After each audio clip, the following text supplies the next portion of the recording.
Müracaatımız olmasına rağmen halen işlem yapılmamıştır. Gerekçe de çok basit şeyler. Gördüğünüz gibi pislik, yani çevre sağlığına, her şeye zararlı yani. Şu an bunu analizler yapsan buradaki insanların hepsi gidip sağlık kontrolünden geçmesi gerekiyor, sağlık açısından. Her zaman da gidiyor belediye, söylüyoruz tamam diyor, hallediyoruz, bir türlü halletmiyorlar. Yazın biz burada penceremizi açamıyoruz, yukarı açamıyoruz. Hep kapalı, evlerimiz hep kapalı kalıyor. Hele bak, burada köprü vardı. Köprü dahi yoktu. Kaç defa müracaat ettim, onu da bir türlü yapamadılar.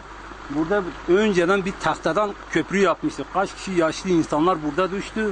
Ondan sonra gittim, bu beton taşları getirdim buraya bıraktım. Şu anda burada bak, merdiven dahi yoktur. Kimse hiçbir gün bizim müracaatlarımıza rağmen kimse bizim sorunlarımıza ilgilenmediler. Seçim geldiğinde yapacağız işte, projemiz var işte, bunu yapacağız, her şey yapacağız. Seçimden sonra aynı kalıyor. Ama ben kendimi bildim bileli böyle. 25-26 yaşındayım. Hep böyle. Zaten bizden önce de öyleymiş.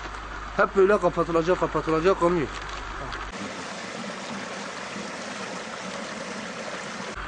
İşte görüldüğü gibi Muş'un yüz karası. Belediye olarak 97 tane dilekçe vermemize rağmen halen de bir işlem yapılmamıştır. Burası Muş'un ayıbı.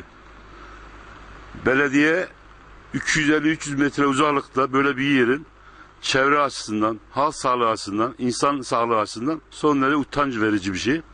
Ve kınıyorum, başka bir şey diyeceğim bir şey yok. Öncelikle şunu demek istiyorum. Bu yaz havalarında, sıcak havalarda daha koku veriyor. Çocuklarımız hasta oluyor.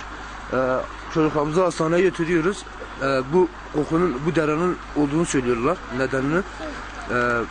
Bunun bir an önce buradan kaldırılmasını istiyoruz.